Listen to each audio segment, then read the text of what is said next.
ভারত একসময় দক্ষিণ এশিয়ার নেতৃত্ব দেওয়ার স্বপ্ন দেখালেও বর্তমানে অভ্যন্তরীণ ও আন্তর্জাতিক সংকটে জর্জরিত। প্রতিবেশী দেশগুলোর সঙ্গে ভারতের সম্পর্ক দিন দিন দুর্বল হয়ে পড়ছে, আর সেই সুযোগ কাজে লাগাচ্ছে চীন কৌশলীভাবে দক্ষিণ এশিয়ায় প্রভাব বিস্তার করছে এবং বিশেষভাবে বাংলাদেশের সঙ্গে বন্ধুত্ব দৃঢ় করছে।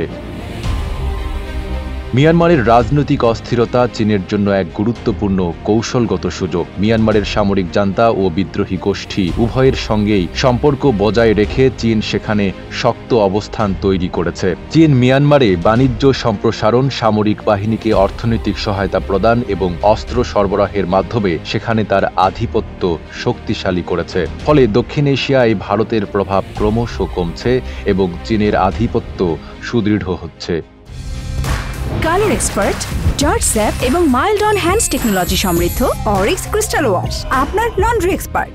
একদিকে ভারত যখন প্রতিবেশী দেশগুলোর সঙ্গে দূরত্ব বাড়াচ্ছে, অন্যদিকে চীন বাংলাদেশের সঙ্গে সম্পর্ক আরও দৃঢ় করছে। প্রেসিডেন্ট শি জিনপিং এর আমন্ত্রণে বাংলাদেশ থেকে ডক্টর মোহাম্মদ ইউনূস চীন সফরে যাচ্ছেন, যা দুই দেশের সম্পর্কের গুরুত্বকে নতুন মাত্রা দিচ্ছে। শি জিনপিং এর সরকার বাংলাদেশের প্রতি কৌশলগত গুরুত্ব দিচ্ছে, যা বোঝা যাচ্ছে ডক্টর ইউনূসের জন্য বিশেষ বিমান পাঠানোর পরিকল্পনা থেকেও। ভারত যখন বাংলাদেশের বিরুদ্ধে মিথ্যা প্রচারে লিপ্ত, তখন চীন বাংলাদেশের উন্নয়নে, বিনিয়োগ ও বাণিজ্য সম্প্রসারণে সক্রিয়। চিকিৎসা, অবকাঠামো উন্নয়ন ও শিল্প খাতে সহায়তার মাধ্যমে চীন বাংলাদেশের পাশে থাকার বার্তা দিচ্ছে।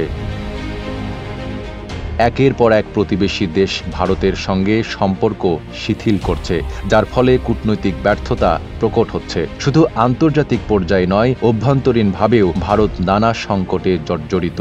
উত্তর পূর্ব ভারতের 7টি রাজ্য বা 7 সিস্টার বিচ্ছিন্নতার দাবি তুলছে। কাশ্মীরের অস্থিরতা অব্যাহত রয়েছে। কৃষকদের আন্দোলন, কর্মসংস্থানের অভাব এবং বিশাল জনসংখ্যার চাপ ভারতকে আরও দুর্বল করে তুলছে। দক্ষিণ এশিয়ায় চীনের কৌশলগত অগ্রযাত্রা এবং ভারতের কূটনৈতিক ও অভ্যন্তরীণ সংকট ভবিষ্যতে গুরুত্বপূর্ণ পরিবর্তন বয়ে আনতে পারে। বাংলাদেশের সঙ্গে চীনের ঘনিষ্ঠতা এবং ভারতের ক্রমবর্ধমান একাকিত্ব দক্ষিণ এশিয়ার ভৌগোলিক ও রাজনৈতিক সমীকরণে নতুন রূপ দিতে পারে। নাইম আরাবী, ঢাকা পোস্ট।